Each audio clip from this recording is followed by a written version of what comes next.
Arteta! What a strike! What a screamer! Zola! And a fantastic goal! Arsenal back in it! And here's Limpar, lines it up, finds the net.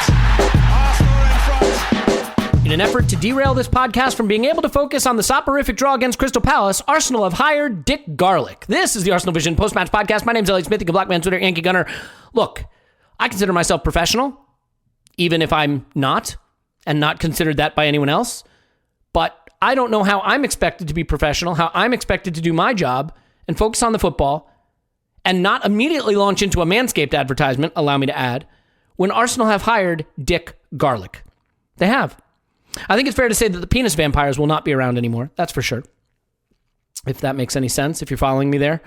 This is off to a flyer, much like the football. So I am swiftly going to move away from Dick Garlick because I am concerned that this kind of silliness could leak into the rest of the podcast. Oh boy, is that bad? Well, I don't know. Why don't I just introduce someone who knows his onions? That would be Tim. You can find him on Twitter, Stoberto. Hello, Tim. Hello there. I'm really, really sorry. And Clive, you can find him on Twitter at ClivePFC. Hello, Clive. Hello. Clive, have you consumed any beverages or eaten any food in the last day or two? No. Okay. I don't drink. Good. I just read about football. That's all I do. Yes, you are a learning computer. And then, Tim, have you engaged in any social activities or banterous interactions with other human beings that you'd wish to share at this time? Other than my 5-month-old daughter, no. Okay. I, too, have nothing to add on the human front. So with that out of the way, banter complete. Check. Anybody want to make a Dick Garlick joke before we move on from that? Nope. Okay, good. Nope, we're good. I will say, does seem, just real quick, Tim, because I do think it is important. We have hired someone. Sir Richard, we'll call him. Looks like a Husfami replacement, right? Not so much a guy to help Edu with recruitment, analytics, that kind of stuff. More of a get the contracts done guy, hired away from the Premier League, former attorney, seems to be our new contracts guru, correct? Yes, correct. And I think that does make some sense, as much as I think we'd all like, or would all, like we've spoken about it, haven't we? Like a data hire to really help with the kind of the identifying of talent, I think. And I do think we could do with a hire there. Although, to be fair, I think I read someone on the Discord saying that Edu now has to prove that some of the shit that happened last summer was nothing to do with him and all to do with Raul. That's effectively his job at the moment, to win people over, to Hearts be able and to minds. say, yeah, Mm-hmm. yeah, exactly. Like all of that bad shit that happened was nothing to do with me, and now Raul's gone, the problem has gone. And yeah, I still have some doubts over that, but we will see in the fullness of time. But nevertheless, we did still need someone to do what Husfami used to do. And when you think about, for example, not getting the paperwork completed for William Saliba on time, that's like your data hire wouldn't do that. No, of course that's a contracts guy, and this isn't like an area that Edu I think has an awful lot of experience in kind of contracts and contract negotiations. So it makes sense to bring an individual to do what Husfami did. Whether we need more, I'd say yes. Doesn't necessarily have to be like an absolute head honcho, but some more technical expertise would be welcomed. But I think what Arsenal have done really with this hire is said that, like, look, Arteta and Edu are our guys. And, Arteta spoke about Dick Garlick, penis vampire. But he, I don't know if you saw, but he really used the words like, we identified this as the best hire. Like he said quite clearly that he had, he had a say in this appointment, and like you can look at that a number of ways as well, can't you? Because on one hand, it kind of calls to mind Arsene Wenger helping to hire Ivan Gazidis, his own boss, albeit I don't really believe that. I always think Gazidis was the Kroenke's guy. and so on one hand you can kind of say, should the manager really be involved in that? But on the other hand, I think with any backroom hire, with like directors of football, technical directors, etc., the most important thing is the chemistry, because no one person, we're tempted to think of people as gurus in particular areas, and then you see them move clubs and they don't repeat the magic. Look at Monchi. Monchi, as a god at Sevilla, was shit at Roma, and like Steve Walsh did brilliant work at Leicester, went to Everton, was sacked for loads of bad signings. And so what's really important is that the 3, 4, 5 people, who make up your executive structure mesh really well together and have like a real it's a bit like a team, right? You need like a cross section of attributes working together. So in that respect, we can't, because we can look at like Richard Garlick's kind of CV and say, yeah, okay, he's done like a Premier League club like West Brom, not amazingly successful, but pretty well run, pretty pragmatically run, in the way that they became that kind of yo-yo club, but never like tossed their shirt onto the poker table. They were, you could say that they were pragmatically run. And then, with the Premier League and Project Restart, which I think you have to say was a big success, and something a lot of people doubted could be pulled off. So, but ultimately, it's not that the CV doesn't matter. What matters is that these individuals have a chemistry and mesh together. And we've seen it before, right? On paper, Raul and Sven, with Ivan above them, like on paper, you'd say that that's a really good mesh of qualities, but the personalities didn't match and there was some power play going on. So obviously we'll just have to see what happens and whether that materializes. But it seems a sensible appointment to me. I guess I kind of hope that that's not it. Yeah. I mean, I think the one thing we would say is that if Dick Garlick is the only hire, that stinks. No, nothing. I got there in the end. Well, I'm not touching that. Clive, I think one of the interesting things here, to Tim's point about the hiring of this guy and Arteta's comments, it really makes me feel very strongly that Arteta and Edu are contemporaries, that they are, in the org chart, they are the same level. That Edu is not Arteta's boss. And I have a slight worry about this, and I'll just explain this super quickly. I think when you have a situation, coaches need to win right now. They can't afford to say we'll be good in 3 seasons. The person building the squad may have to forego a right now solution because he thinks we can't be good for 3 seasons. And it is a really big tension between a director of football and a coach. A coach may say, no, get me this player. He can help me right now. And the director of football may have to say, well, he's 29 and he's really expensive, and this 22-year-old might not help us as much right now, but he's got huge upside, and I think he helps our project. Those needs are at odds. The problem is when the director of football or president of football, whatever you want to call Edu, and the coach are tied together at the same level of the org chart and likely have their job stability tied together, then they both are going to be inclined to make the short win now move. I mean, Tim said it. Edu now has to prove that he's not Raul. He needs wins, so to speak, not just on the pitch, but in the market right now. And that's a guy who's prone to doing something with a really short-term time horizon. And I'm just worried. I mean, Dick Garlick is fine. That's great. But he's not Ralph Rangnick. You know what I mean? And so the question is maybe the hire we need, not someone to work with Edu, not someone to work with Arteta, but potentially to be over both of them. And you could say that's Vinay, but I don't think he knows anything about football. Where do you fall on the importance of Mr. Garlick's arrival and what that leaves to be done in terms of making the structure more purpose-built for a long-term rebuild? Yeah, the important thing is how people work together. Simple as that, and how good they are, what their qualities are. And, from the outside world, what do Arsenal stand for? We have a project, and people don't like that, really. When I say that, I can hear some people rolling their eyes. They only care about Newcastle on Monday, right? But we have to accept, whether you like it or not, we're in a project. Yeah, fans have the right to only care about Newcastle, by the way. It's not our job to build the project. you know? No, I'm just saying to you how people react to that, what I just said, agree, right? Yeah. So some people care about the last game and care very much about the next game, and that's their right? So it seems as though Arsenal are undertaking a project, right? They're in the early stages of a project, 3 to 5 year plan. They've got 2 young people running the football side. They've got a guy in Vinay running the numbers side, the business side. And now they've got somebody who's coming in on the sports lawyer side, on the contract side, to help them with their governance and governing bodies across Europe, etc., etc.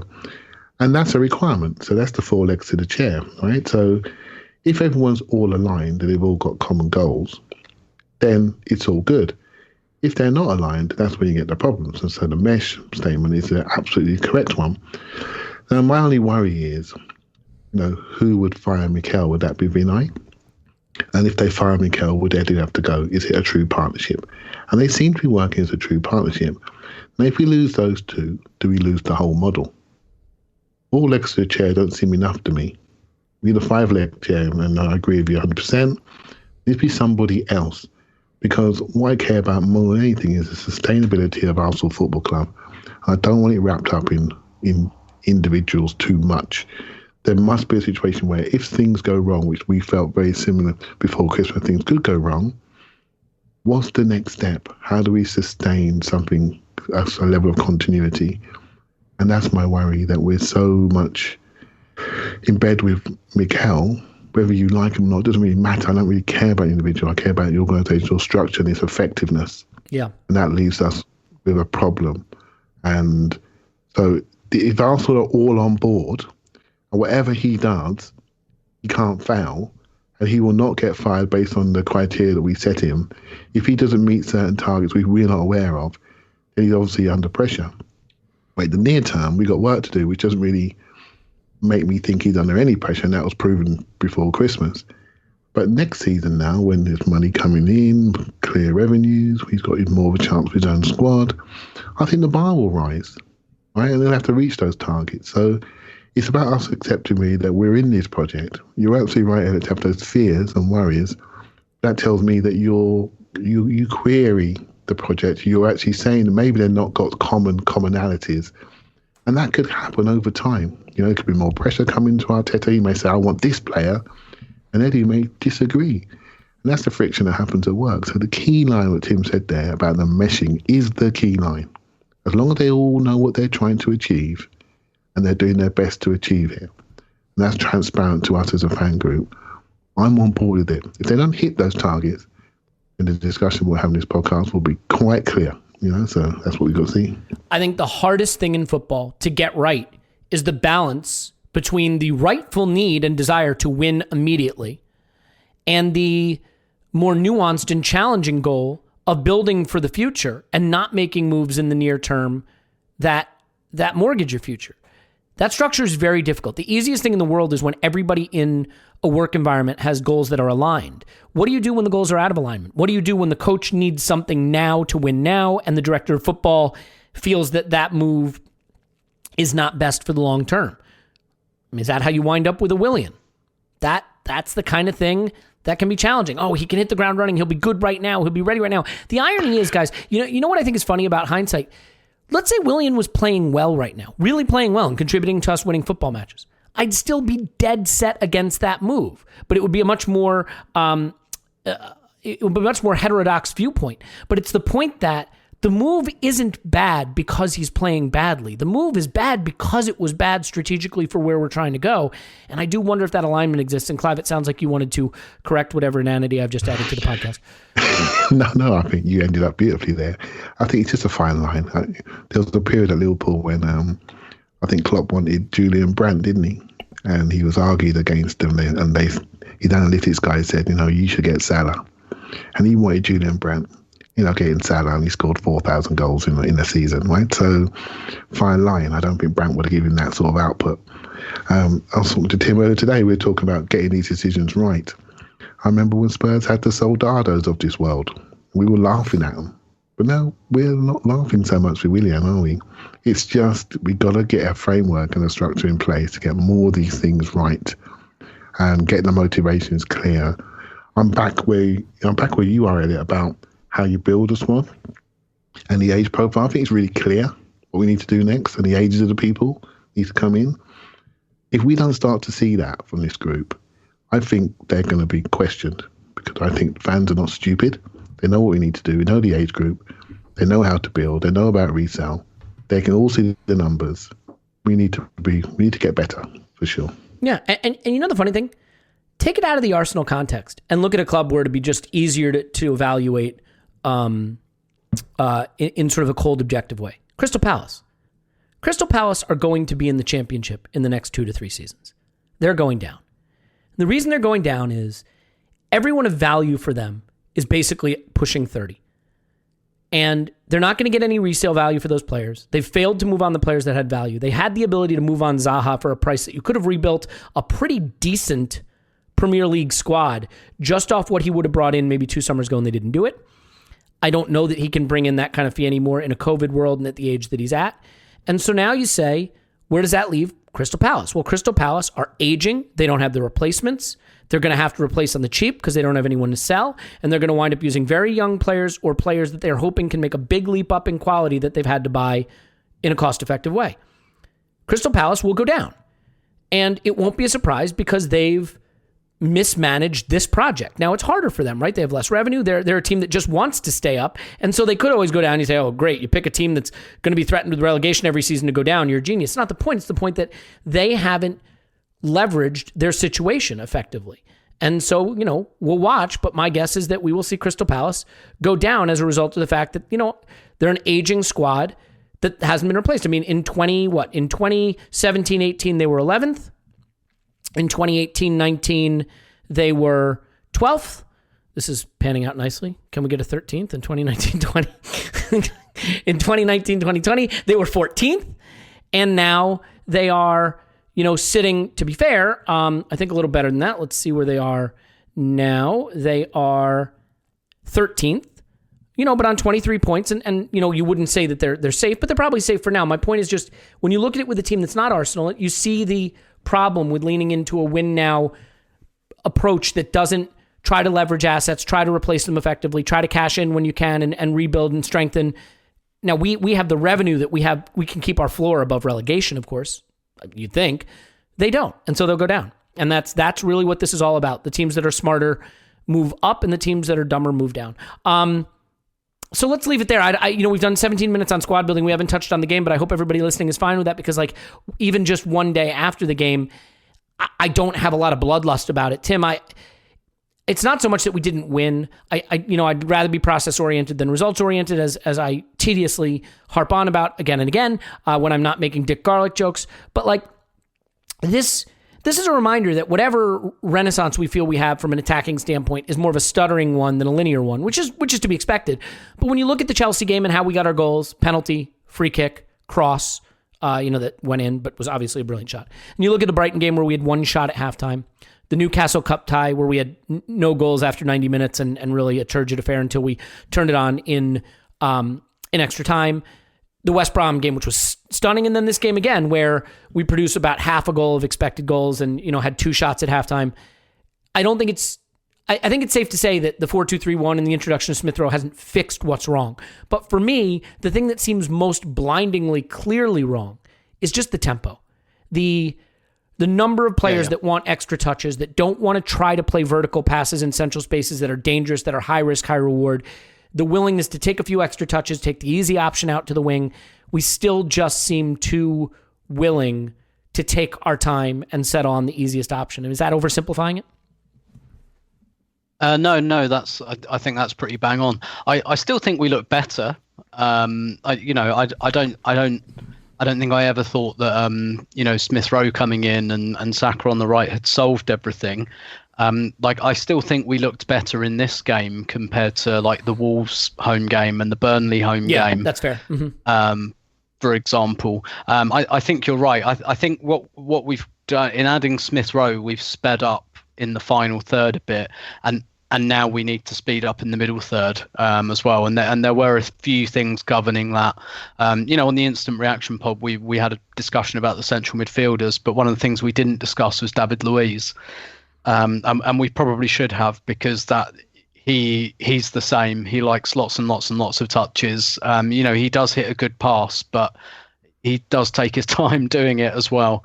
And I guess as well, the thing is with, I guess, both Louise and Xhaka, although I'm less inclined to quote unquote blame Xhaka in this game, even if I thought he was a bit up and down, is that they're just really dominant characters. I've been thinking this about Xhaka in particular, and I just kind of think sometimes I think Xhaka would make like a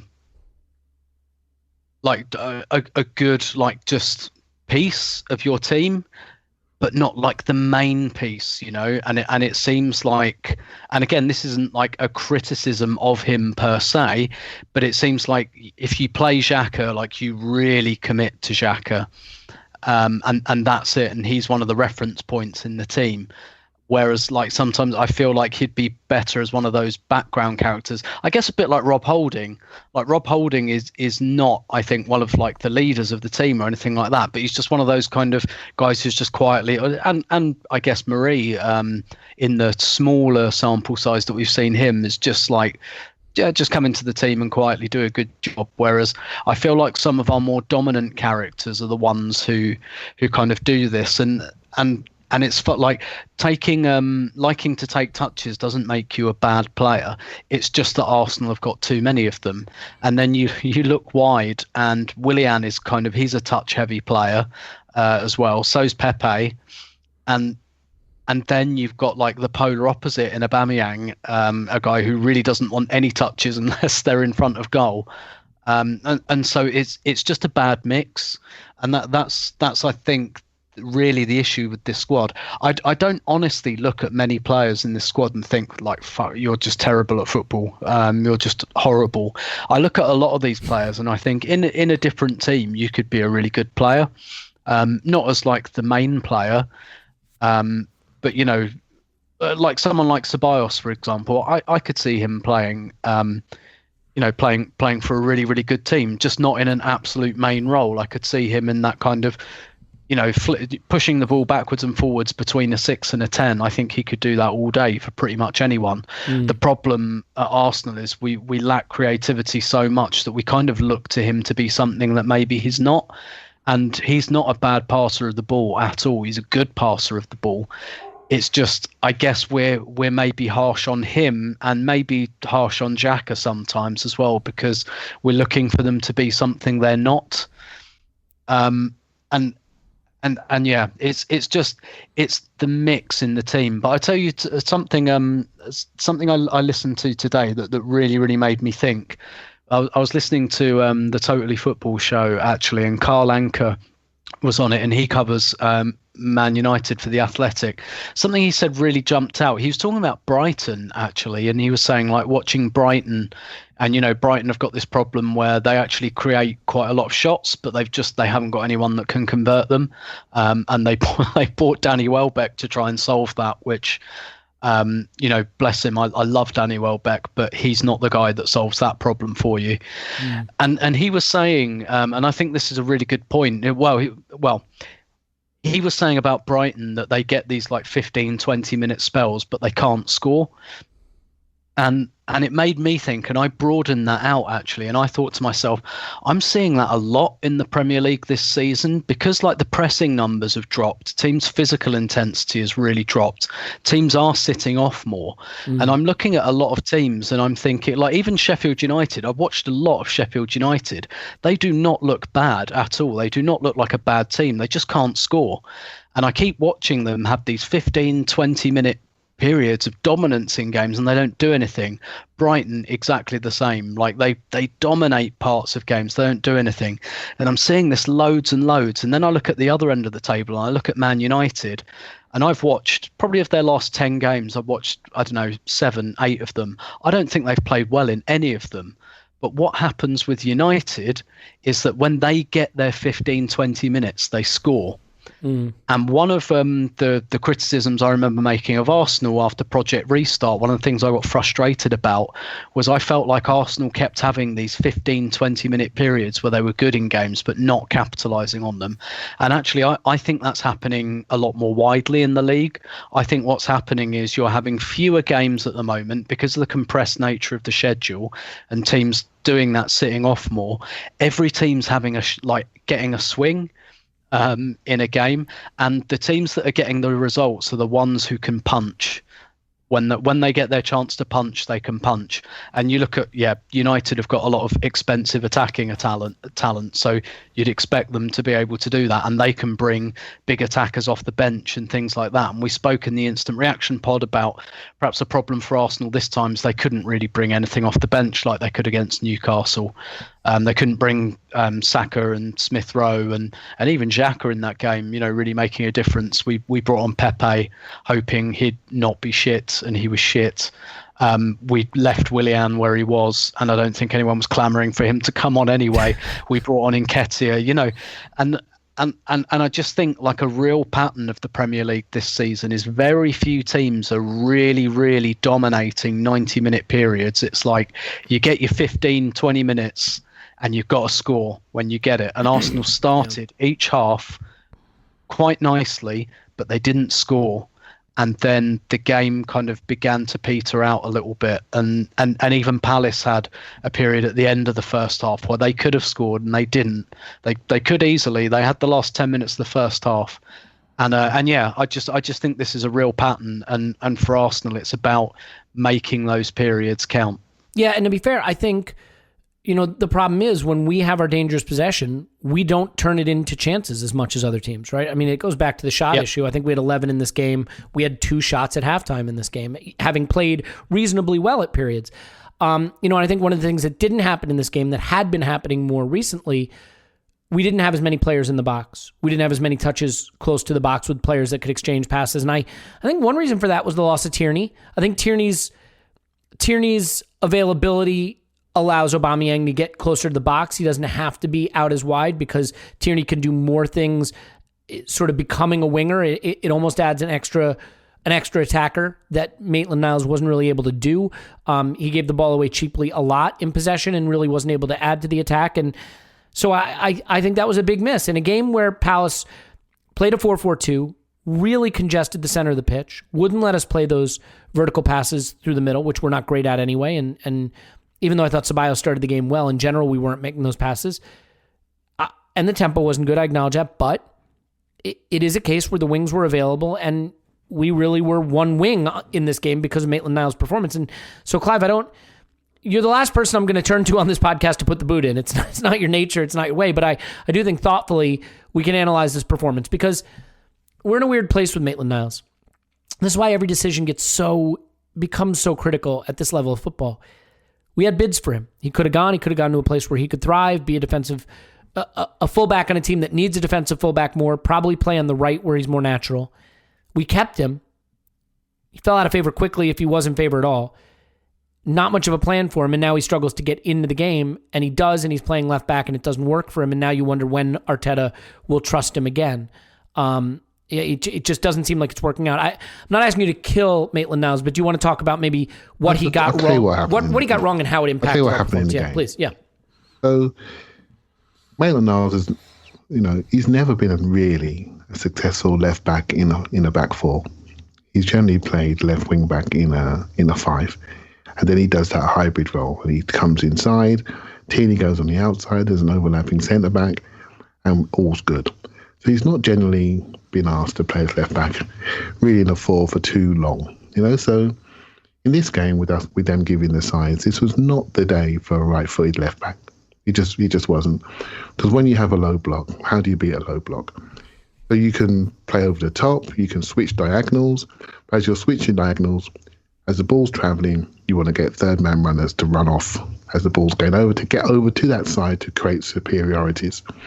So we were given the outside. So what do we do with them? So we weren't. I don't think we were great on both sides, by the way.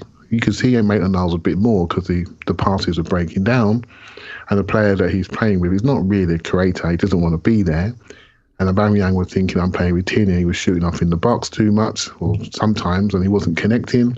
That's not really his strength, right? So it was a complete breakdown, a lack of adjustment to the fact that we lost Tierney on the day of the game. What we did was we replaced it with somebody that was just not the same player, not suitable for that role. Very, very simply. You maybe need a little bit more thought. Maybe it's a day for Xhaka out there in the wing-back system. It's a shame we have to rely on that kid so much, but if we wanted to replicate what we've been doing, I find it quite funny that we talk about crossing, and a few weeks ago when we were crossing and not scoring, people saying, why are we crossing so much? Now we're thinking we need a crosser out there. It's all about the result. It's all about what happens, and that changes things, right? So we didn't really, and we haven't really got a strategy for understanding how to beat low blocks. Why do people play low blocks? They play low blocks because they want positional superiority and security on the pitch. This is how teams are closing the physical gap. You can do it via sports science, having fit runners.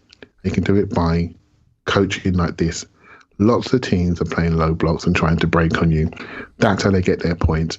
That's how they get the 100 million quid per saying in the league. Everyone's doing it. Thank you, Jose Mourinho, for bringing that to football. Now everyone's copying you, so we have to spend a lot of our time watching Premier League games, watching 10 people behind the ball in a 4-4-2 block, barricading the middle zones, taking out number 10s. That's why number 10s are not in fashion. Number 10s are going to wide areas, so we call number 8s now because they need to be more mobile and free.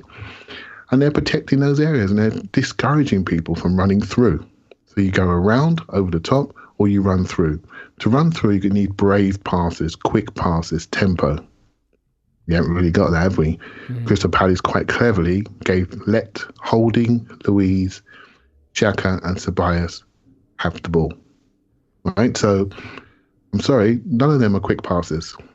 They're not quick passes. They're hard to get to them. They like to have the ball. Tim alluded to earlier, they like to have the ball, like to feel the ball. They're not quick. They're not quick. So we didn't have a team strategy for breaking a low block. Your point yesterday about pressing, I thought was really interesting. I watched the game again today.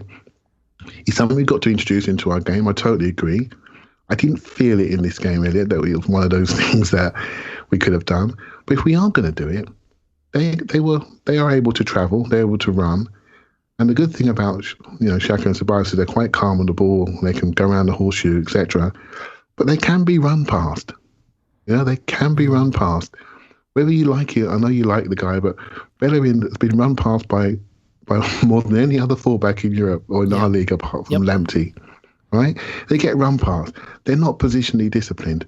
They want to feel the ball. They want to be in areas, right? So it's about, when I look at the game and I look at the players that have the most influence, they're not the players we want to have the most influence.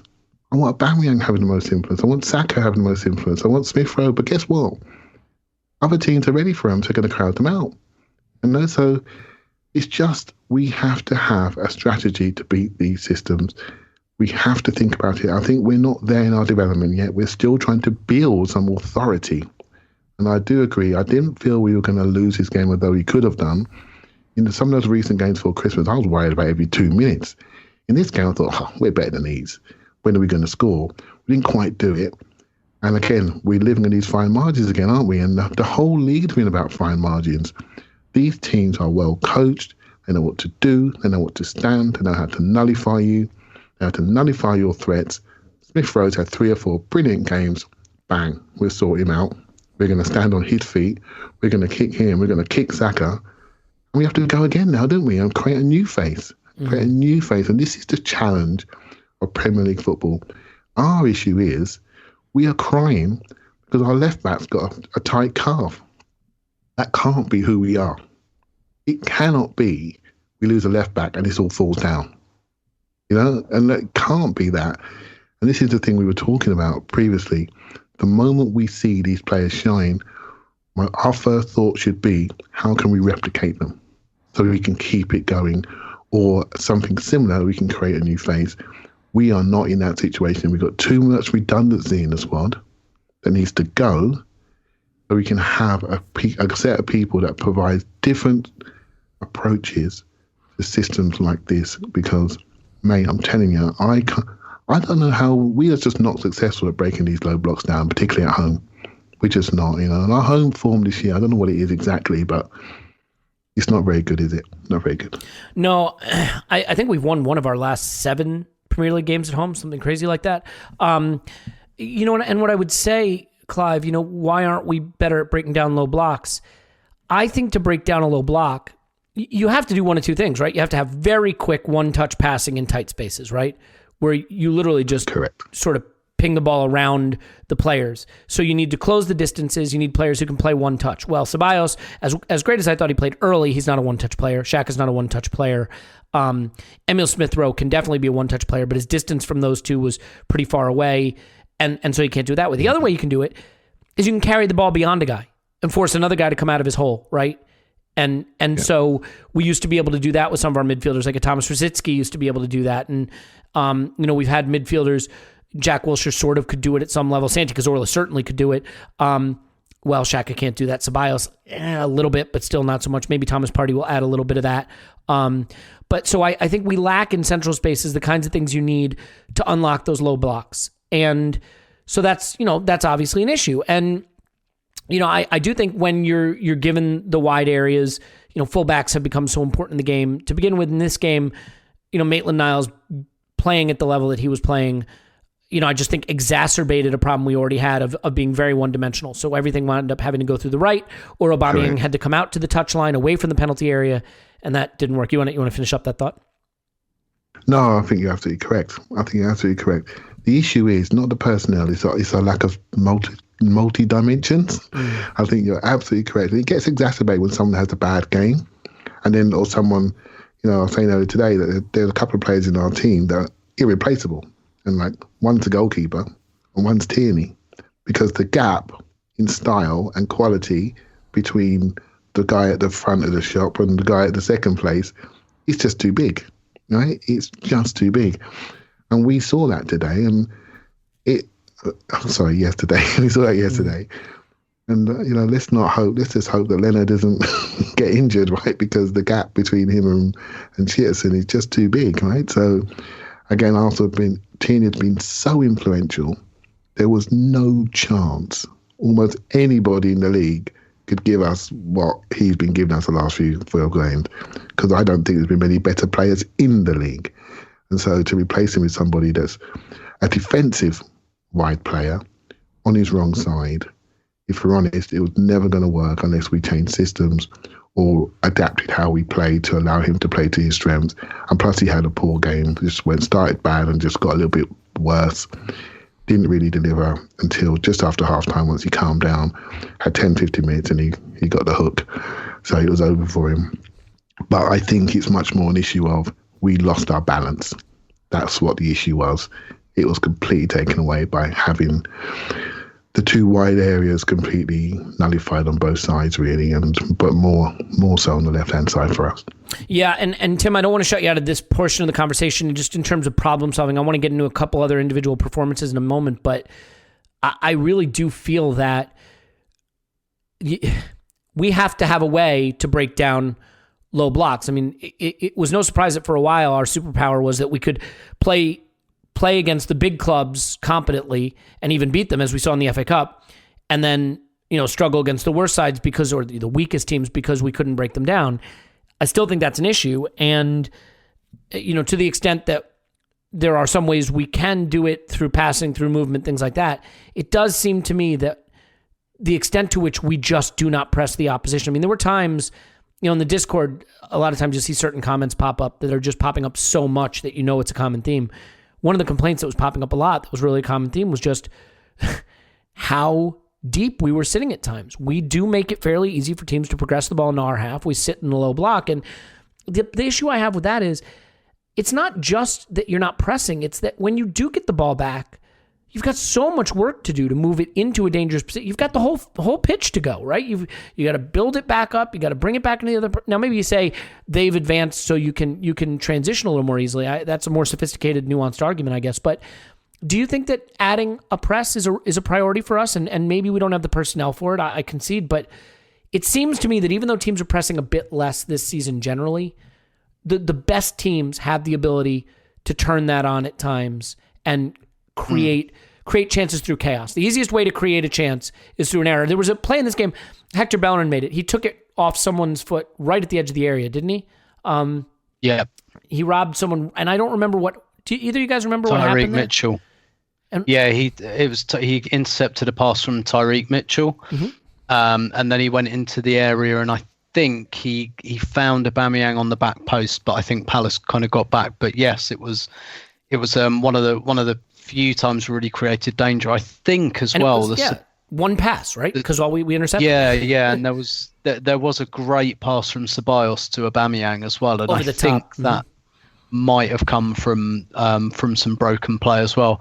I think yes, we have to add that, but at the same time, I don't think we have the personnel. I think my read on what happens and what happened a little bit in this game. So I think there were a few, there are games like you said, the Brighton game, which we kind of only just won 1-0 against a similar kind of team, and Newcastle we needed extra time, and there were just a few little kind of, I guess, half things going on here, losing Tierney and not having that left-footed left back, and Louise coming in, and Louise coming in means your defensive line drops, whereas Holding and Mari had been holding a little bit higher, and I think they moved the ball more quickly as well. Neither of them can hit a pass like David Luiz, but neither of them takes 15 seconds to do it either.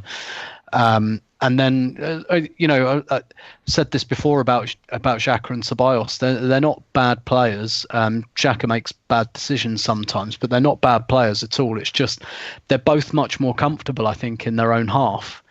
And I think when we play Xhaka and Ceballos together, and to be honest, absent Partey, we don't really have like a better midfield combination. Like none of our midfield combinations are really any good. But Xhaka and Ceballos, that to me is like that's a really like almost counter-attacking midfield too, who kind of like to sit in front of the defence a little bit, and that's just what like one of the big differences Smith Rowe made, right? He just reduced the distance that the ball has to progress, whereas before it was like Xhaka and Ceballos halfway inside the Arsenal half, and then like getting the binoculars out to see where Lacazette is, and Lacazette kind of doing a steeple chase towards the halfway line to go and get it. Like I just think that with those three players in particular, we just fall back quite naturally. They have some good, like Xhaka had some really good defensive interventions in this game. I think Ceballos is really good defensively. Actually, I think like his interceptions are really, really good. It's just that's all in our half, and we, particularly when you play like a low block, you need to be higher up the pitch basically, and we couldn't do that. And I think the other thing is as well is that then the pass becomes we just pass out wide straight away, and really what you want, if your attack is really functioning, you don't want your wingers involved until the last like 20 yards of the pitch. And too often what happens with Arsenal is that we get the ball around the centre circle and it goes wide, and once you've gone wide, like that's it. Like, because once you go wide, the other team is set. Like everyone moves over, right? So once you pass back into the centre, like it's compact. Everyone's there already. So like when you pass out wide, that needs to almost be the penultimate pass of the move. Like Aubameyang's goal against Newcastle, Xhaka to Tierney coming. That's what you want. You want your wide players involved. That's what happened. Like with Pep at City, Sterling and Sane weren't beating people like halfway inside the half. They were getting on the end of things. They were either crossing or they were getting in the box to get on the end of cutbacks. So there's a few things like that going on, I think. But essentially, I don't think we certainly in this game we didn't have the players to counter press. We don't have the midfielders to do it. Maybe Partey is. I think Partey certainly gets us closer to that. And look, when you give a 3-year contract to a 31-year-old and a 3-year contract to a 32-year-old, you're not setting yourself up to be a rampant high-pressing team. Maybe like Martinelli can Martinelli would certainly help that. I also think it's something else that Smith Rowe has brought to the team. If you look at that wonderful goal against West Brom, that kind of starts with him cutting out a pass. I've seen him do it a couple of other times, just nick the ball off of players. But yeah, I agree with you. We need to add that. I just don't think in certain parts of the pitch, I just don't think those players exist in the current squad. Yeah, Clive, you had something to add there? Yeah, Tim got there, to be honest. It is difficult. When you talk about there, Tim, about moving the ball out wide, once it goes out there, the trick is either it goes back into the middle with certainty. Now, Xhaka didn't get many crosses in, and Bellerin was too inverted, in my opinion. I need to flip that one around. And on the left-hand side, obviously, Martinelli's on his wrong foot, and Aubameyang did some okay things early on. But what you do when you flip the ball out wide, what are you doing? You're trying to create superiority. So you move the ball out there quickly at distance, and then you get over there quickly to that zone, and you try to create superiority. So our movement wasn't there. So we're passing, but loads of passes. Well done. There you go. Let's knock it out there. There's no one to connect with. Let's knock it back. And then what happens is we end up in this square back passing. I just did a quick look on Stat Zone. We had a 372 square and backward passes yesterday. And that seems to be quite a lot to me. Against West Brom, it was 290. Right? So you may say that's quite a lot. That just tells me that we had the ball nicely while those 30-year-old Crystal Palace monsters were breathing and resting, while we're fancying ourselves. Do you know what I mean? Taking our time, having a touch, knocking it here, getting it back. You're not hurting people. You're not moving people. It's not down to individuals. It's down to how we play. And this game proved it. The first 15 minutes where we had the dressing room noises in our ears, we looked fine. And the first few minutes after halftime, and Tim said it last night, that's our golden period. Absolutely right. Every time we get a flea in our ear, it reminds us who we are, then we go after them. We didn't score this time, but we should have done. Didn't score, should have won the game. If we had scored in that period, we would have won the game. We need to know, keep in our minds who we are and sustain that pattern of play, regardless of the individuals, because we cannot get wrapped up in individual players, because when they're not there, they will not always play. What do we fall back on? We fall back on our principles. We fall back on what we do in certain game scenarios. And there's not enough of that ingrained in this group. Some of that may be down to inconsistency of selection due to various reasons. Some of that, for me, is something we need to introduce real quick. And we built the base. Defensively, we look quite solid. But we need an offensive strategy for different game scenarios. And this was one we have not cracked yet. Yeah, I totally agree with that. And I want to shift the conversation then into just a couple of individual performances before we get out of here. And I think there are a few that we should break down. But I'm not going to do a Manscaped ad in this episode, but I just have to mention this because I think it's hilarious. They said that, like, literally, this is a true story. I got an email from Manscaped saying the next product we're going to be sending you to sample that you can promote is a cologne. And literally the next email I got was like a Google News email saying Arsenal have hired Dick Garlick. So, like, yeah, the fact that Manscaped is going to be offering a cologne and we hired Dick Garlick, like, I mean, you're going to be hearing a lot of that worked into Manscaped ads. Like, I'm just sorry. That's going to be happening. And if you want to go to manscaped.com with promo code ArsenalVision, that'd be great. But again, we're not going to do the advert right now, at least not in a full way. But I found that humorous, and I thought you might find it humorous as well. So, Tim, a few different individual performances to break down here. I don't want to go deep on the David Luiz performance, but I definitely think that for a player who has the ability to make a lot of really interesting and hurtful passes, I thought he was extremely, extremely slow to move the ball and not particularly adventurous with his passing in this game. But my goodness, like, I never noticed how much he slows things down. It's weird. When he's in the game, I think two things happen. The midfielders defer more to him to step up and be a playmaker, and he then takes an eternity to do it. And so I just wonder if that dynamic is bad, both because I think some of the responsibility leaves the midfielders in a way, and because he just, the pace of the game goes to walking pace. Did you notice that in this game as well? Yeah, absolutely. It kind of reminds me of. Have you? Do you know those people that I don't know, like whether other people get this, but I guess being like a bit of an introvert, do you ever get like those people? Sometimes they come into a room, or I don't know, you're at a party or a gathering, or talking to friends or colleagues or whatever, and you don't hate them or anything. You don't think they're bad people, but they're just a bit much. And you just go a bit quiet when they join the conversation because they just like dominate it too much. I don't know anybody like that. No one comes to mind like that. I cannot think of a single person. I may have been a person like that occasionally. And you know, they make everything about them. And they start talking about themselves. No, exactly. Yeah. You know, and like every subject you talk about, they start talking about them, so they somehow relate that subject to themselves and tell another anecdote about themselves, and they're not terrible people at all, but you just kind of sit there and go, oh, okay, I'm just going to like nod and smile and drift off until this person leaves again. That's kind of what David Luiz is like in a footballing sense. It's just when someone dominates a room, but you don't really want them to, like, there are some people who dominate a room. But it's not accretive. Yeah. Yes, yeah. There are some people who can dominate a room and you think, yes, dominate, yes, I want to listen to you. I want to be dominated by you. Yes. Yes. And then there are some people who dominate a room and you're like, is this going to end soon? And like I say, you don't hate them and they're not bad people. It's just, yeah, you don't quite have the charisma to do that, actually.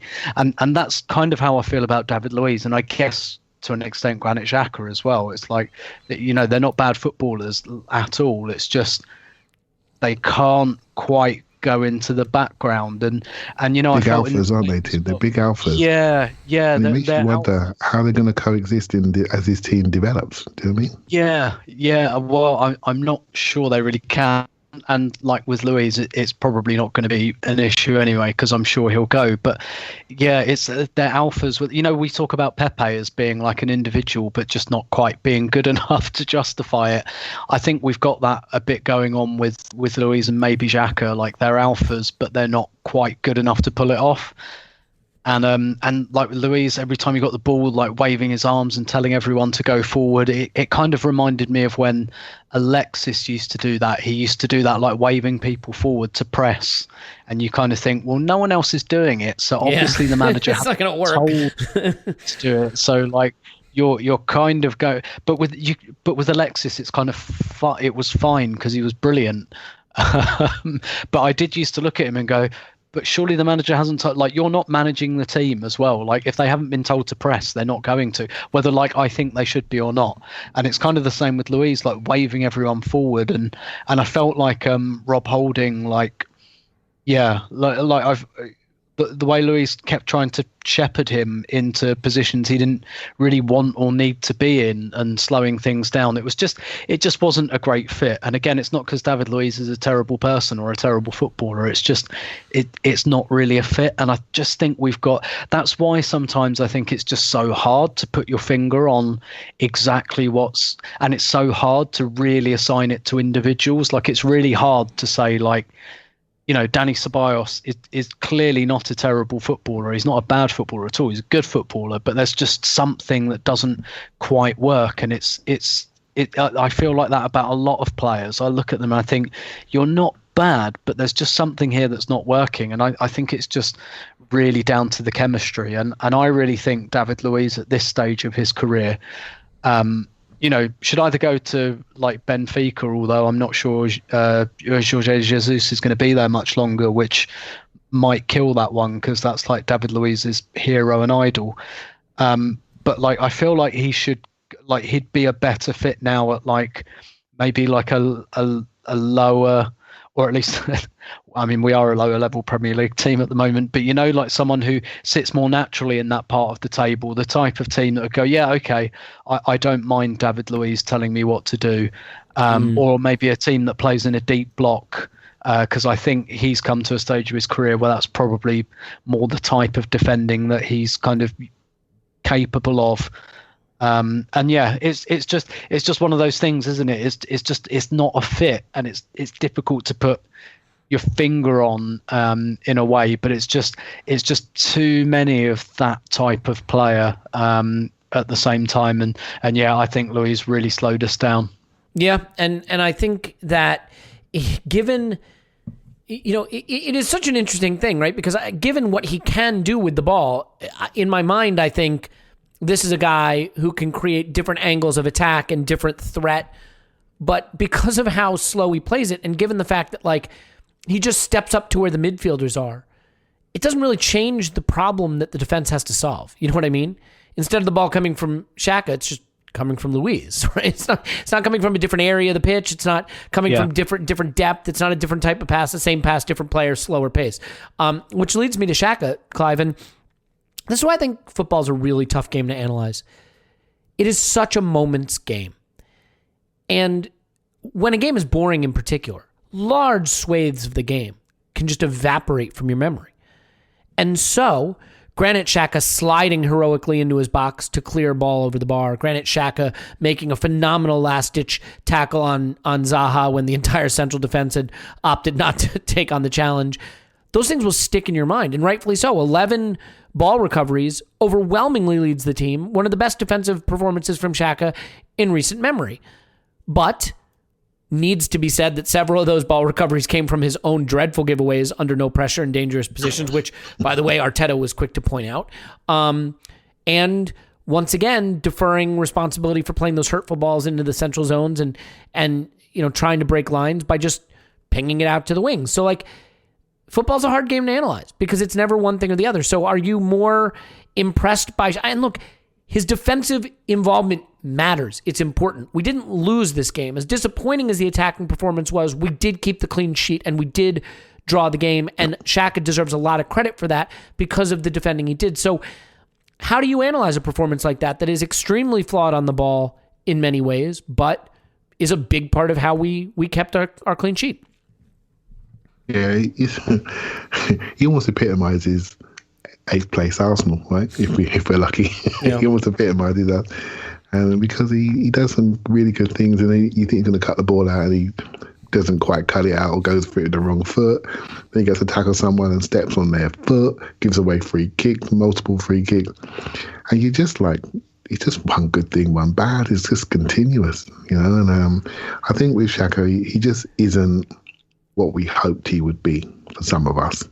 And he just can't quite reach those expectations. So we accept when he has a good game. When he doesn't, he confirms what we originally thought. And then we can say that about a few of our players. Pepe is another one. He doesn't quite match the expectations. When he has a good game, we will ride with that. When he doesn't, oh, well, there you go. There he is. There he is. There he hasn't gone away. And we do that a lot. We have these preconceptions. Let's be honest. We've all got our biases deep down. And when they pop up, we leap on them, right? Some of us higher than others, Elliot. Right? So I don't know what you're talking about, but keep going. So Xhaka in this game, if he was more athletic, we could have done rather than a 2+1, with a double pivot and a one guy trying to find some space, we could have done a 1+2. And this was a game. I actually think this was a coaching miss, this game. We need to stand in the tulips, not stand on the outside of the rose garden. Stand within the tulips and start passing to each other. You know what I mean? Force them to move. And we stood in front of them, away from them, because it was easier to stand there. It was easier to have a block 4 guy standing there. Whereas, get Ceballos on. Remember when we used to do the old back 3 thing and Xhaka used to play Ramsey? I quite liked it. I quite liked it because Ramsey didn't care about what's behind him. He only cared about what's in front of him. So off he went. You better follow me. And Xhaka was forced to play the tip of a back 4 diamond, if you see what I mean, with 3 and him with a sweeper and then him at the tip. And he was forced to hold that middle. And I thought it's quite suited him. It suited his personality. It suited the fact that it suited his alpha personality. It suited the fact that he had all his responsibility. And then Ramsey would get back round again to have a nibble from the front on the tackle. Then he'd shoot off again. They'd have to go and follow him. And it sort of worked. In this role, he's almost as though it's a bit easy for him. He's got David Luiz behind him. He hasn't got to make all the passes. And then he still doesn't go and super engage. So he super engages retrospectively. So those tackles are great. I'd like to see him higher up, Elliot. Do you know what I mean? Higher up to your counter pressing. angle. If we can get them higher up and we can stay on our feet, then we can transition on people in broken play. We don't create broken play. So you have these hero tackles or fouls, by the way, and free kicks against a good set-piece team. It's all too close to our box. It's all too far away. We need to push up, engage, and stand in the tulips, mate. Stand in there. Get in there amongst them and start knocking bodies out of the way. Start making passes that make people move away. You know, we don't. We take the easy option to stand in front of a back two in a 4 block and just pass to each other. I don't wait to look at the pass combinations. It just depress you. Just pass to each other. Holding, Tobias, Xhaka, Louise, all just passing to each other. It's just not enough. It's not enough game intelligence. And they mugged us like Leicester did. They mugged us and said, we're going to give you the ball there. And have you got the brains to leave yourself exposed? Because we want you to do that. Or are you going to just sit off and wait for a bit of ingenuity? And we didn't have the ingenuity and the sharpness on the day. We sat off 600 passes later, 0-0 draw, go to sleep. Yeah. And I mean, I think the problem also is that, like, I like Alexander Lacazette. I like that he's worked hard to get back into a bit of form and be a factor for us. I think that this system asks so much of him because he still has to be a big part of our playmaking option with Smith Rowe and linking there. And then he has to get in the box and finish moves. And when he doesn't do it, like he didn't do it on this night, everything just falls apart. He had no shots in this game. Without Tierney, Aubameyang was further from the box. So the shape didn't look right. And I agree with you completely about where the passes are coming from and game intelligence. I want to do 2 substitute appearances before we get out of here, though. And Tim, one of them is the return of Thomas Partey. It should be big news. I think it's overshadowed by the fact that it just didn't mean anything, really. It didn't do anything for the game. And I'm curious. I mean, we haven't seen a ton of Thomas Partey. We've seen him look pretty good, but let's be honest. We've also seen him play in a game like Leicester where he was mostly bypassed in favor of Xhaka and didn't do anything. I think people are going to potentially be hit with the harsh reality that Thomas Partey is simultaneously our best central midfielder and an improvement on what we have, and also not someone who is going to particularly fix what's wrong with us in terms of the attack. Mm-hmm. And that doesn't mean he's not a good player, and I don't want to relitigate the transfer itself, but I'm curious if this little cameo that he had here got you excited for him being back, or more was a reminder to you that the problems probably lie in an area that he is not particularly suited to fix. I think both. Like, I was definitely excited to see him back. I do think he is. And look, I appreciate I didn't see that much of him for Atleti, and he hasn't played for Arsenal that much. So, I haven't seen an awful lot of this player, but I definitely think he's a level above the other midfielders we've got. What he's not going to do is start. I think is just whacking through balls and opening up defenses and things like that. I think what he is a piece that's just moving in the right direction. I think a bit like Smith Rowe. Like Smith Rowe is not in and of himself solving all of our problems. He's just the type of player that we really needed there. And I do think Partey is Partey is another.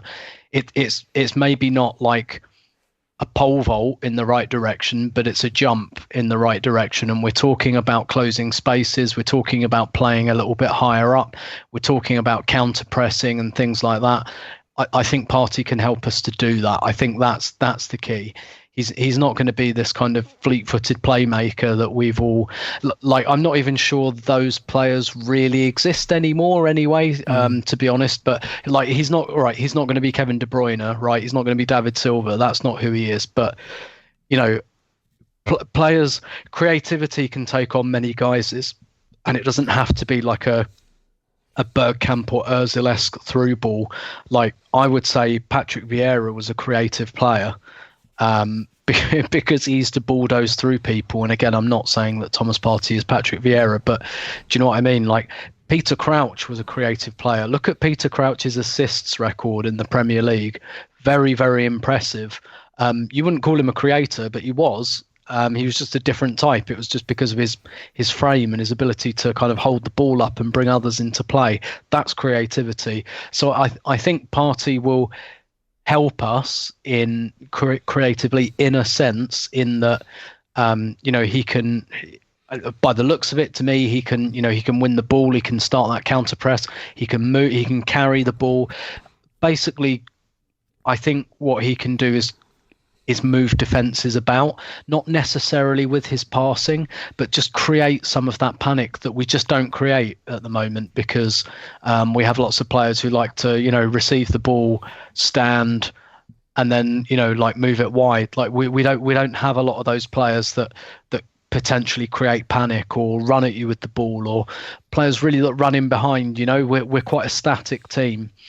And I think he can help with that in terms of disrupting opponents. But no, he is not going to be the creator, but he can be a creative force, I think. But he can also give us, I think, something we need defensively as well. Like, there are a couple of times in this game where he just won the ball back really well. And the thing I like about when he wins the ball back is he keeps control of it after he's won it, and that's really, really important. Like, his tackles, like his first touch, from what I've seen, particularly in an Arsenal shirt. So, he wins the ball Clive mentioned back. that on the instant reaction pod, and I think it's so true, right? Like, when a Xhaka wins the ball, how does he win it? To the ground, Sliding, last ditch, heroic sliding tackle, and it maybe goes to the another opposition player. But like, Partey's wins the ball with an eye towards, and he's in stride, going the other way, turning defense into attack. Exactly. And all of that can help. And that can help us as an attacking force. It can help us defensively. It can help us bridge the pretty enormous gap that often exists between our midfield and attack, and maybe push us up the pitch. And I think what we've seen in recent weeks is some of those pieces maybe are, in terms of pushing us up the pitch, some of those pieces are there. We saw that with Holding and Mari. They kind of got us a little bit further up the pitch, which is not to say they are the absolute answer, but Gabriel as well, he's another player I think who can hold a pretty high line. I think and Smith Rowe has come in and etc. So, like, cogs are beginning to turn. But what we've seen last night, which is something I think we all knew anyway. I don't think anyone thought, "All right, we're going to go and win the league now. We're going to win every game." I don't think anyone thought that. And we got Newcastle at home on Monday night. I am pretty much everyone else am expecting a very similar game to this one. I am not expecting us to go out and wallop Newcastle 5-0.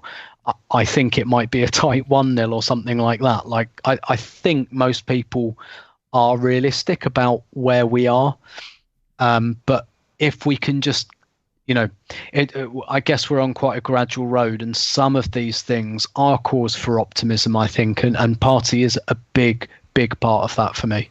Yeah, now let's see if we can stay fit and we can sort of build a system that takes advantage of his skill set, because I have not tended to think that the problem is one he can fix. But to be fair, during this run where we've improved, the one area where I don't think we've seen much improvement is central midfield. And now he comes back, and maybe that adds another layer to the improvement in the way we've been playing. Clive, before we get out of here, I think we have to touch on Nicola Pepe. I was thrilled with the change. Maitland-Niles was struggling. The left side was a dead end. Saka moves over there where he's played before and played quite brilliantly to add another attacker on the left-hand side. And Pepe comes in to potentially, beat that low block, help break it apart a little bit with his dribbling and his creativity. And let's just say it bluntly, he stunk the place out. He was terrible. I said this on the Instant Reaction pod, and I want to say it the same way because I think it is the best way I can describe it. The delta between what I think he can do as a footballer talent-wise and what he repeatedly does when he's on the pitch is a yawning chasm. I feel that he is a player who has so much ability, and yet when he's on the pitch, it so rarely comes out that maybe it's just not there. I'm really dismayed by this performance in particular, though, because I thought it was clunky, it was clumsy, it was indecisive, it was lacking conviction in the way he wanted to do things with the ball, and it's really tricky because this seemed like a game that was tailor-made for him to come in and create a little chaos, and the only chaos he created was for himself. So am I being overly harsh on him, or are you as concerned about this performance in particular as I am? Yeah, it's a strange one, wasn't it? I think, again, he came on into a team that settled into lower third, and he was in the crowd scenes on the outside, getting the ball, 3 people around, come over, pass backwards, right? That's all he did all day, pass backwards, right? So he didn't really affect the game. And when he walked in our virtual room of hope, he came on and we were thinking, okay, we've lost a bit of balance. Now we've got some balance. £72 million player, on you come, son. Can you win us the game?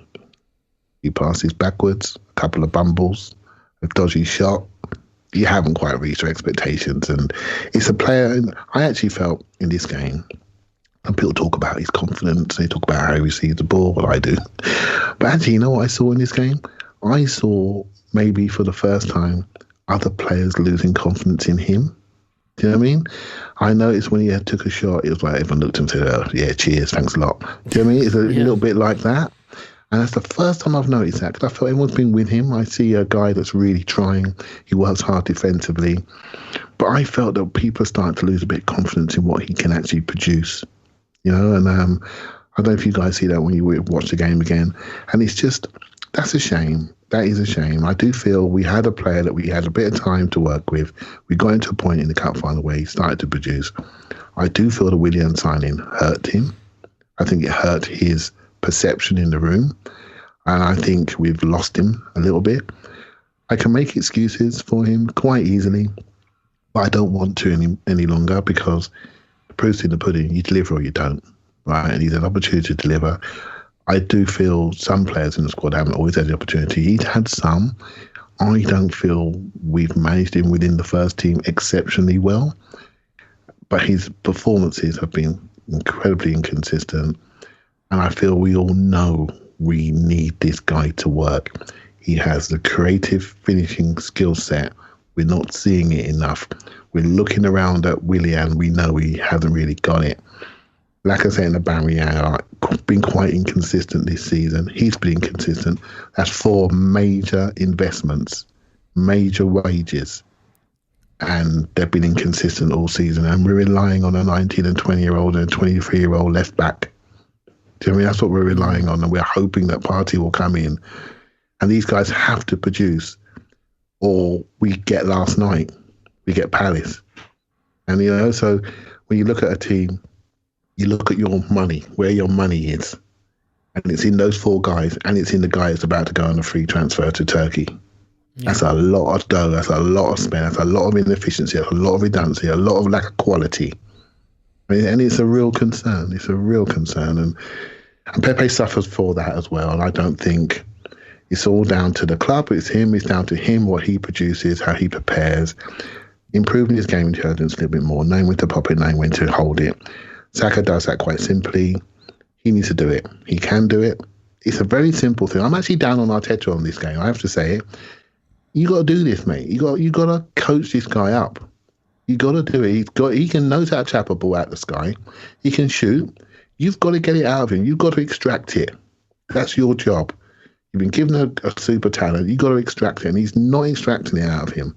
He really isn't. He needs to do it. You know, he needs to do it because we need him to do well. Can I just touch on centre midfield quickly, Elliot? On centre midfield, yeah, please do, of course. Yeah. I do think Tim nailed that brilliantly about Thomas Partey. It's a direction going forward. And I have a liking for that guy at Brighton, Basuma. And I want to explain the reason why. Exactly that.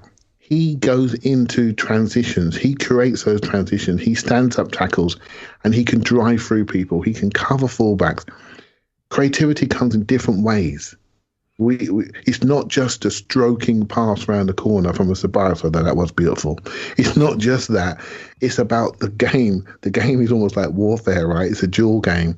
What do you do in those duels? What do you do in those moments? What can you create? What can you read? What can you see? Right? And we need more of those at the base of our team that are prepared to manage big areas and go and get people. It's very important we go and get people, not stand off because we're not physically able. You know, when we see that broken play, our 31-year-old, 250 grand a week forward doesn't mind a bit of broken play, does he? You know what I mean? Yeah. He doesn't mind that, and that's when creativity comes. So we have to decide. Talking to Jane offline, and we have to decide: do we want a shot-suppressing centre mid that really goes and gets the game, and transitions the game? Or do we want a standoff centre mid that passes around the horseshoe? Right? And I think this is the transition. And Thomas Partey, Tim nailed it absolutely bang on. That is a step in the right direction. And we need one more like him. And we need some eights they can both work with. Yeah. Tim, do you want to add to that? No, I didn't actually. I think that no, I'm just giving you the option because we're going to wrap up here, and I didn't want to shut you out of that before I start to go into my inane final thoughts here. So no, nothing to add. Good. Yeah. So well, then let me just say this: it is a draw that temporarily halts the momentum. I'm less concerned about the result being a draw, Tim, than I am with the manner of it in terms of just the attacking play looking a lot like how it has looked over the last season rather than how it looked against West Brom and marginally for parts of the Brighton game, not many parts. This continues to be an issue and it's one that we have to address, but it leaves us in the position where I just have to ask you, what do you think is left from the Premier League season? I mean, as you look at it, I read an interesting point the other day saying that if you look at the number of games that have been played, you have to think of this more like mid to early December rather than mid-January in terms of where we are in the season. But the number of teams we'd have to jump over, the number of points we'd have to accrue, the pace we'd have to be on, do you think Europa League is really gone? And does that maybe afford an opportunity for Arteta to set up the rest of his season to really prioritize not just the FA Cup, but obviously the returning Europa League knockout rounds as his priority? Yeah, no, I completely agree with the idea that we're not actually halfway through the season yet. It's because the season started late. I don't think do I think the top six is likely? I wouldn't bet money on it, but it's not gone. We'd have gone level on points with Chelsea, I think, if we'd won against Palace, and nobody thinks that Chelsea are out of the Europa League race. Obviously they have better players, but you know what I mean? It's sixth is that, maybe top four is again not entirely off the table, but very unlikely, whereas I think top six is much more up for grabs. There are very few consistent teams in this league, and even someone like United, I'm looking at the moment, and I just think you're not playing well. This is going to come back to bite you. You're going to have 3 or 4 games where you don't win. And it kind of happened to Liverpool. It happened to Spurs as well. I don't see, certainly not enough teams. There aren't a lot of teams that I look at the moment and think, God, they're so much better than us. Even though I know Liverpool they haven't been playing like it on a consistent basis. Man City are hitting that level now where I think, we couldn't play like that on our best day.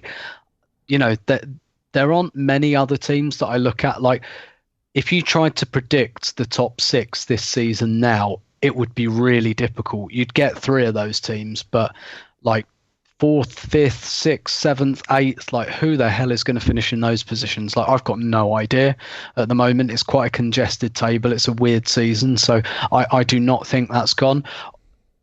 Obviously, as the season goes on, you can take a view on that.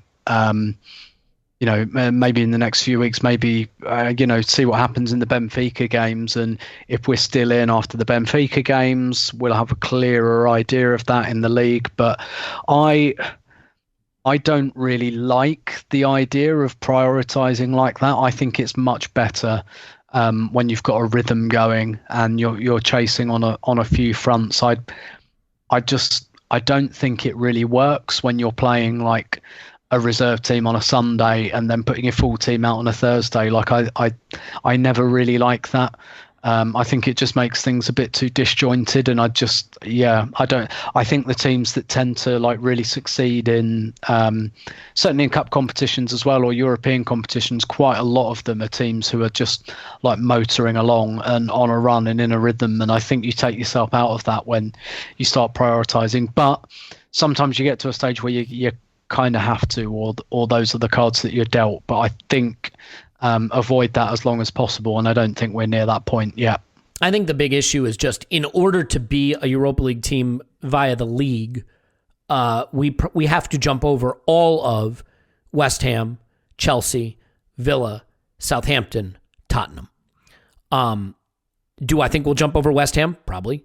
Southampton and Villa, less clear, but, maybe. Tottenham and Chelsea also. Again, none of this is impossible, and I should mention that Villa have 2 games in hand, and all of the teams I've mentioned have 1 game in hand. So I'm not trying to be fatalistic here. I just think there's going to come a point, right, where Benfica rolls around onto the schedule, and you're playing a midweek game on a Thursday, and you've got a weekend league game, and he's going to have to decide, or at least you'd hope he'd have to decide which one to prioritize. Now, I guess my argument is you could make the argument that it's set up for him to have no compunction about just going straight to prioritizing the cup tie. Yeah, and look, it's still over a month away. So things might be clearer then. If we go on a big losing run then, before then we'll probably be in a relegation battle. But you know what I mean? If we're still 11th on February the 23rd when we play Benfica, and the table started to separate out a bit, and we're not just 11th, but I don't know, 10 points off of 6th, then yeah, I think you can maybe start to. I still think doing it that early in the season would have problems. I think maybe if you do it in like April or so, it's maybe less of a problem than doing it in February. But I think we can take a view on that further down the line. Mm-hmm. Yeah, Clive, do you have any final thoughts on that about how we should go with that? Yeah, my personal opinion is I don't care about Europe next year unless we win the Europa League. I think this is a period where we need to trim the squad and rebuild the squad, give the manager time to coach the squad. I'm just not interested. I don't think we need to play youngsters in the Europa League anymore, because I think that's served its purpose. If we win the Europa League, great. Back in the Champions League, we go again, right? But I think it's every year to be out of Europe. This will be the one to solidify our new playing identity with the loads of signings we're going to get in the summer, but also getting some of the idiots off the wage bill, right? We need to do that to create a new fiscal structure, a new playing structure. And I think that's really important. And you rebuild your identity on the football pitch by having a good league season, because we've lost a bit of our name being in Europa League for this long. So we need to really focus on the league next year, so we can get closer to Champions League paces and be more competitive. When the world hopefully gets back to normal in the autumn, a bit more normalised, we can go and watch football. I think it's going to be very important that we are successful from a week-to-week basis, rather than being a cup team, which we've turned into over the last few years. So I'm not worried for it this year, but I think this gives us the perfect time not to be in Europe. But obviously I'll take a Europa League win, because that gives us a 2-year jump on the overall plan. Yeah. And by the way, I'm not saying I want us to be a cup team. I'm just saying, given the positioning in the league, it'll be interesting to see how he prioritizes. I mean, Benfica, you don't get many harder draws at that stage of that competition. So he's not going to be able to just take that lightly, I don't think. But let's leave it there. I think that's a good stopping point. We have Newcastle on Monday. We'll have plenty of stuff coming. If you're interested in seeing a player we won't sign because we did a scouting video of him, you can watch the scouting video we did of Emi Buendia on the Patreon. I thought it was really good. And we then also talked about Rob Holding's new deal, as well as just some squad building stuff in there. So it's available both as a podcast, but also as a video, and you can watch the Buendia clips and hear Clive analyze him, and then hear me occasionally talk so Clive can take a breath. So that's all there. More Dick Garlick jokes in the future, I am sure. But, I haven't thought of any right now, so we'll have to wait for that. Tim's on Twitter. Roberto, thanks, Tim. My pleasure as always. Clive's on Twitter at ClivePFC. Thanks, Clive. Thank you very much. My name's Elliot Smith. You can block me on Twitter, Yankee Gunner. Give us a 5-star review. Write nasty things about Paul, but don't. He's a tender, gentle soul. He's a little different in his mindset, and we love that about him, and we miss him, and he will be back, as will Scott, as will so many other people, and so many other things that we will talk about, but not until after we talk to you. After Arsenal 10, Newcastle 0.